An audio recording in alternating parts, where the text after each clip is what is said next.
Liyo korka kori winjo kanyo ka Michelle wacho ni ponono ni dressing mari nyalo nyiso kit kaka janyuol mari nitie.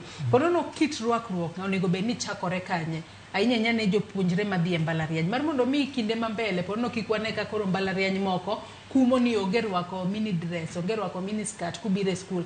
Kit rwakruok onego bed ni chakore kod kanye ahinya ne nyithindo manitiere e mbalariany. Yes, Joyce, kapok aduoko penjo nino to aduok janeno moro. Nawinjo kowacho ni samoro nya bedo mionge pesa mondo inyiewgo koti.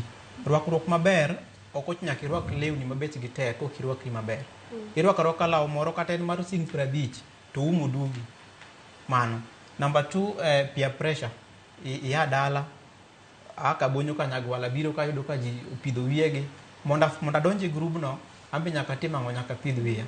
To Joyce, nitie gik moko ariyo mopogore. Nitie wisdom gi knowledge. Knowledge emi ji yudo e skul ni. Wisdom inyuolo go ng'ato.